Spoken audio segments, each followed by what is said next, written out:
everybody, and welcome to Reflect and Connect with me, Jennifer. This is your Sunday chill out zone. It's time to just kick back, relax, and just have a little ponder on life and decide what is important to you. So this week I want to talk about worry. So worry is something that most people do, and some people sadly do it a lot more than other people. So I personally believe that everything happens for a reason.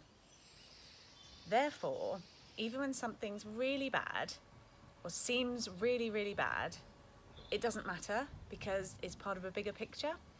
And I know without that bad thing, then good things can't happen as a result. So just to give you an example of that. For instance, today I went outside and my car had a massive scratch down the side of it. Now, some people might get really angry and upset about that, and in a way, rightly so. It's annoying, it's unfortunate, and you're going to have to spend some money that you didn't want to spend. But what if, when you took your car to the garage to get a quote to have it fixed, the guy in the garage said something to you that really resonated or changed the way you felt that day? And as a result of what he said, maybe you thought about another person. Maybe you thought about an old friend that you hadn't spoken to in a while. And from that, you decided to make contact with that old friend. And the old friend was really happy to hear from you. And you guys decide to meet up. And while you're out together, he or she tells you something amazing, which links you to another part of your life. Maybe it's a course that you go on. Maybe it's a new job that you hear about. Maybe they know old friends that you used to know, and maybe you meet up with them. Maybe through that you end up meeting the man or woman of your heart's desires. And that all came from the scratch on your car. So I know that sometimes it seems like life's unfair and bad things are happening to me, but we really need the yin and the yang of life to be able to appreciate the good things. So I know this might be a big ask for you to take this on board, and you might be thinking, no, I don't believe that, and I don't believe everything happens for a reason. I just can't get my head around that. But what if you just think, I'll give it a try. I'll give it a try for the next week. I'll believe that every single thing that happens to me, and that's including things you see and you hear and you experience, that everything that's happening is happening for a reason, for a bigger picture. And maybe just sit back and watch and see what happens. And maybe take the time to link things back to the beginning of when an event happened to what ended up happening at the end result. People worry about all sorts of things: new jobs, houses, families, friends. But what if you just relaxed, didn't worry about what was going to happen, because ultimately you have no control on it? I mean, how many times has it happened that you worried so desperately about something when the result has been completely different? Something that you didn't expect to happen has happened. Now, if you believe in the power of the mind and the power of the law of attraction, then worrying about things and having bad thoughts isn't going to work for you either. You're going to be just drawing those situations closer to you. So how can you stop worrying? When we repeat patterns over and over, these neurotransmitters in our brain create pathways.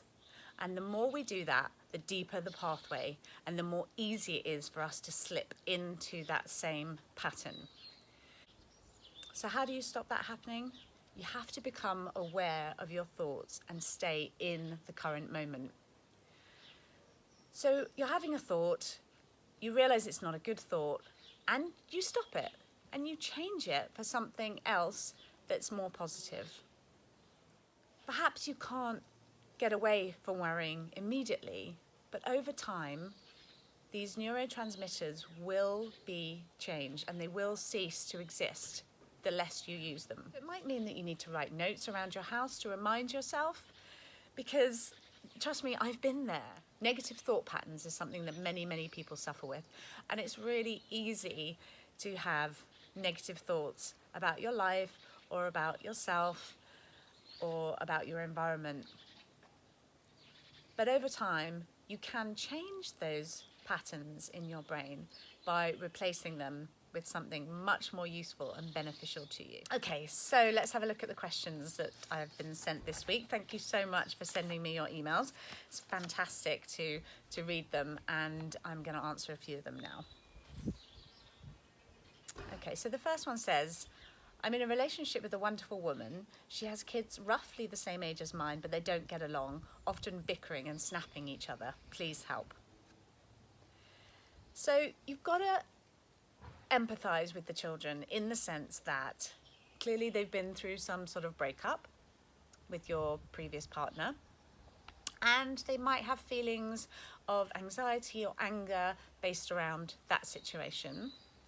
Then also you're putting them into a new situation where they feel they've got to like these other children, but they're not their brothers and sisters, and they're not making friends out of choice. It's like they're being forced into situations, so they're naturally going to rebel. What can you do to try and make that situation better? Well, personally, first of all, I would have a chat with my own children. So you and your partner can do this separately. Discuss it together and then have a chat with your children individually, so not with the both groups of children together. And I would just have a talk with them and just find out if they've got any anxieties or worries or upset about the previous relationship breakup, and deal with those and just make sure they feel completely loved and completely at ease and they really understand why it happened, and just make sure they know that it's not their fault. Then I would leave that for a couple of days just to sink in. Then I would get all the children together and I would have a really open, frank chat with them and just say, you know, guys, we understand this situation's difficult and we're not expecting you to be best friends, but it would be really lovely if we could all be harmonious together when we are in the same environment, because, you know, bickering and arguing isn't fun for anybody to listen to, and certainly not fun for them to be experiencing on a daily basis. And again, I would just leave that to settle in for a few days.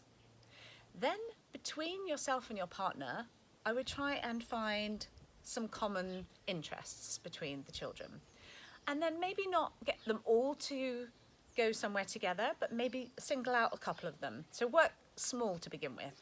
Maybe take the two eldest and find out what they like doing, and then take them to do that thing together, just to give them a chance to actually bond without all the other emotional aspects from the other siblings who, you know, they might be feeling jealous, or they might feel like they might have feelings of guilt if they do like one of the other members of the family, but a sibling is, you know, whispering in their ear saying they don't want that situation to be good, or they don't like them for whatever reason, so they're going to have feelings of guilt as well, and that might be a reason why they're not opening up to try and be friendly.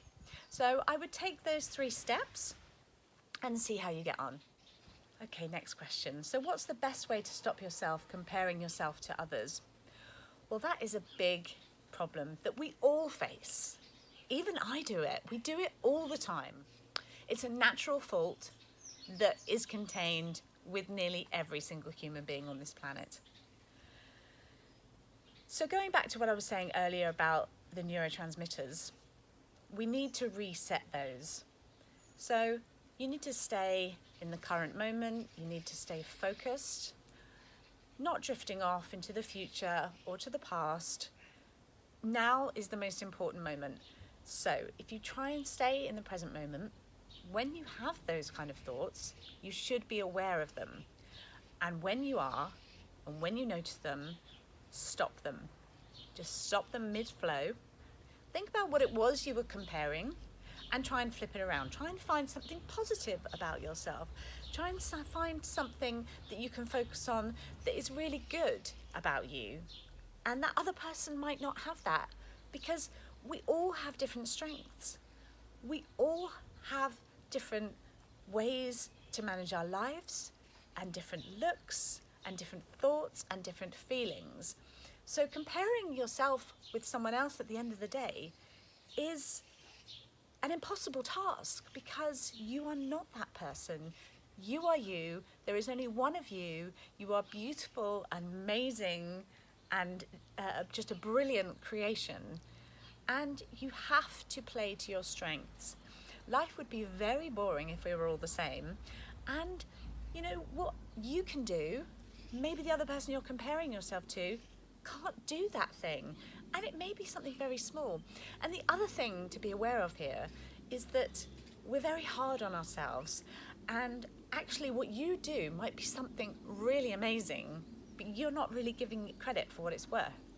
So maybe have a chat with some of your friends and say, what is it about me that you like? Or even your children or your partner.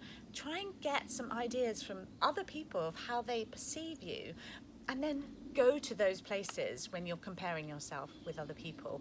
Connect to that thought and just flip the thoughts around. It's going to take a little while to reverse those deep patterns that you've ingrained in your brain of comparing yourself to others, but keep working at it, and eventually those neurotransmitters, instead of comparing you to someone else, will jump to a positive thought about you. And also, while you're in a vulnerable state of mind, stay away from social media, stay away from Facebook, stay away from Instagram, because you can get sucked into those things for hours on end, looking at other people and thinking, oh my God, they have such an amazing life, and what about me? And you know, why isn't my life amazing? And why don't I have that great house? All those kind of horrible negative thoughts can come from images. And most of the time, these things that people are posting on Facebook, they're all fabricated, they've made them up, they've posed the kids to look amazing, and you know, they've posted pictures of their beautiful food or their beautiful house, but maybe they're not happy deep inside. So while you're vulnerable, don't switch on those channels. Stay away from that social media and just spend time reprogramming your brain so that you are not slipping into those negative thought patterns. Okay, so next question. I'm worried about the environment. What inexpensive ways can I help that aren't overly time consuming? So being concerned about the environment is a really important topic. And there are a few simple things you can do just to help the environment. So one of the big causes of environmental damage is the production of meat, and the raising of the cattle, the feeding of the cattle, the watering of the cattle, and the methane that is produced from the cattle or various other animals that are being produced to make meat. So you might not want to become vegetarian, but one of the things you could do is to make Mondays vegetarian day. So you're not eating meat one day of the week. If you can expand that and maybe do it 2 or 3 times a week, amazing. That will be having a huge impact.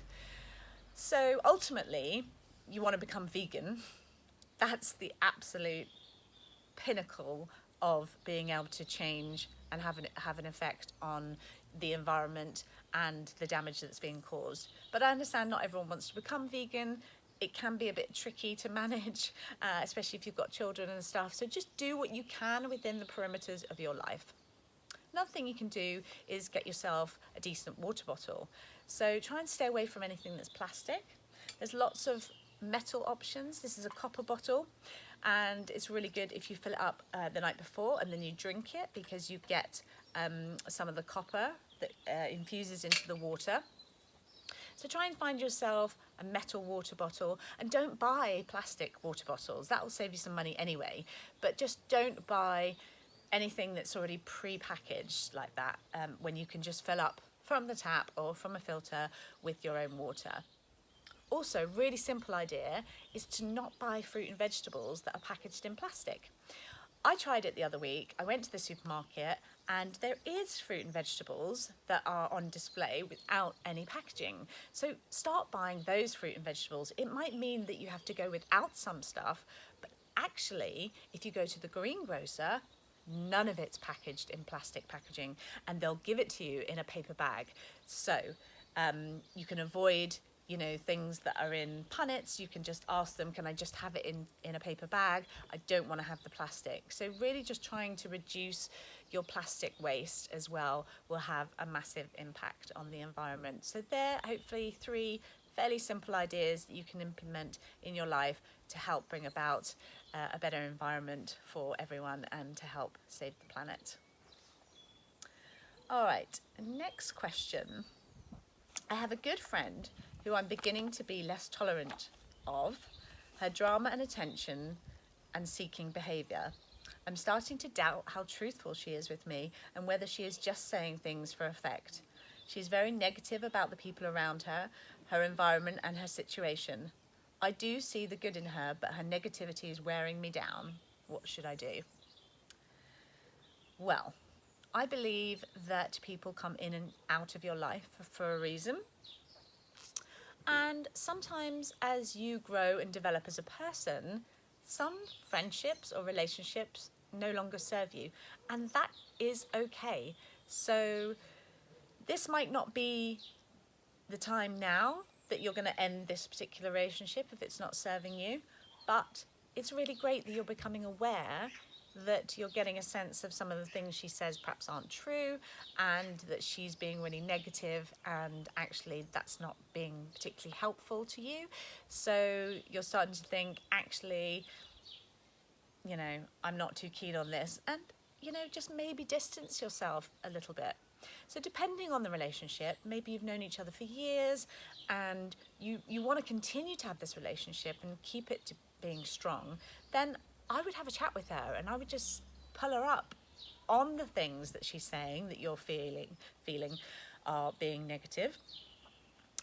When she's talking about other people and she's saying things that are mean, you know, are you in a position to have that open chat with her and say to her, I don't really think that's fair.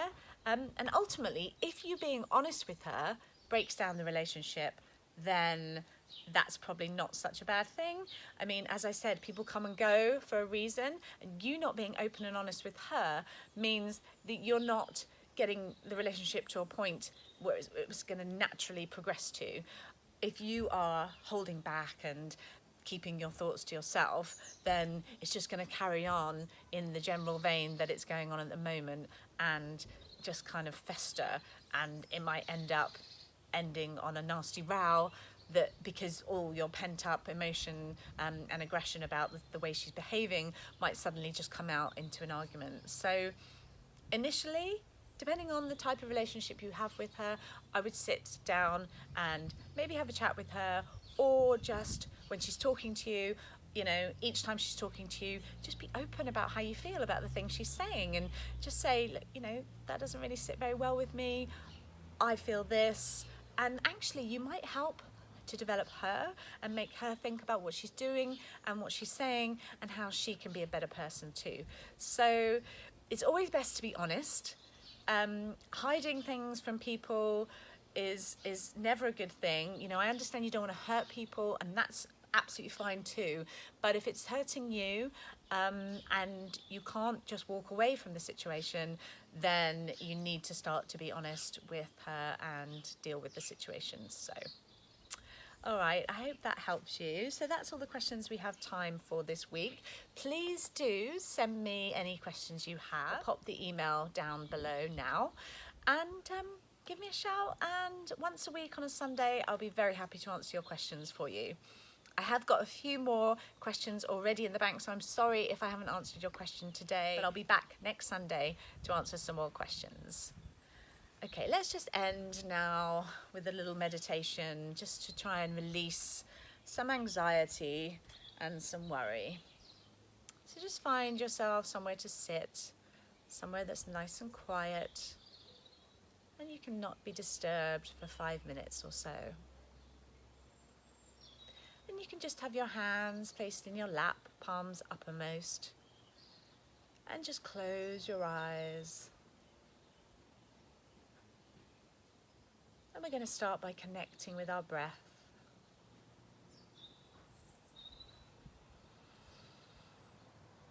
And as you breathe in, just breathing right down to the very bottom of your diaphragm, tummy's expanding.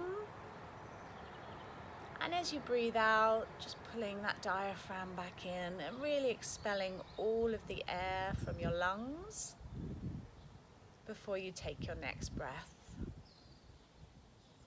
Just connecting with your breath in this way is going to allow you to connect to your parasympathetic nervous system, where you can connect with the universe and just be completely relaxed.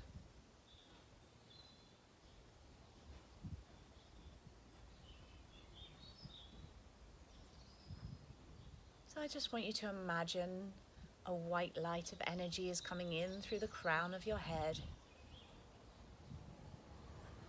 and is flowing all the way down to the center of your core. And you can see that light swirling and building in the center of your body.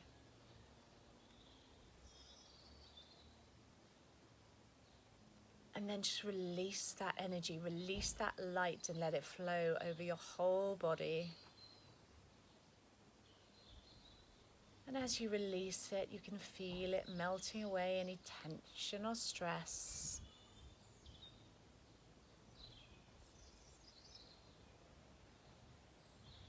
And with each in-breath, you can just see that energy flowing in through the crown of your head, flowing down into your core.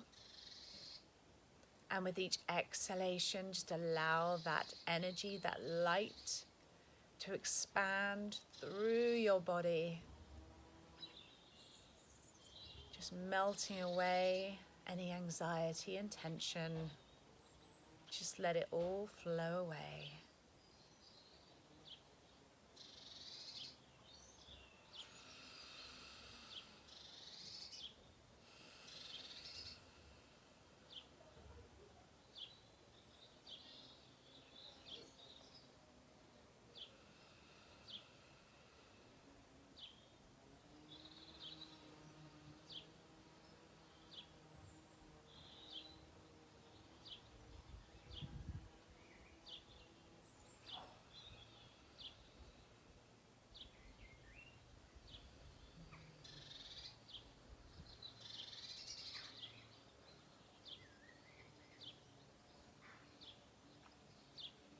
Breathing in the positive energy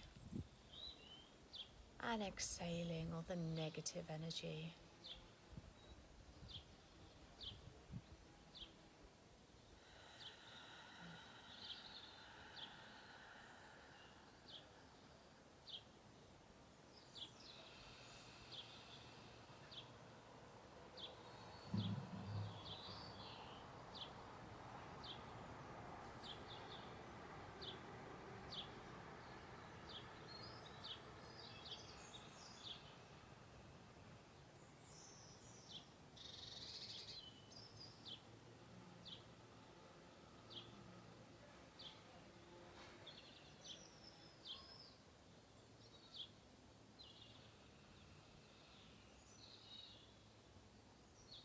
And now let's just bring our hands to heart center.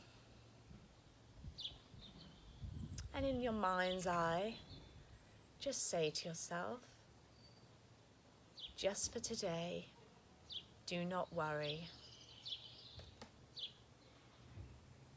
And just for today, do not anger. And just for today, be humble. And just for today, be kind to yourself and to everyone else that you come into contact with.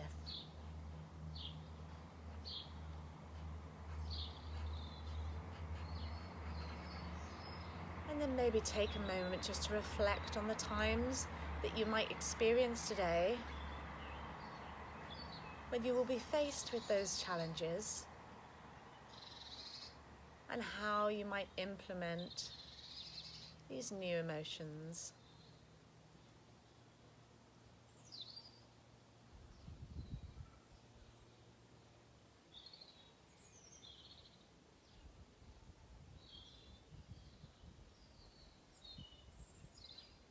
And gently open your eyes.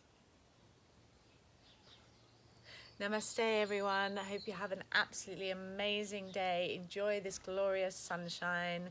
Thank you so much for listening. Please do send me any questions you have, and I will see you next week. Bye.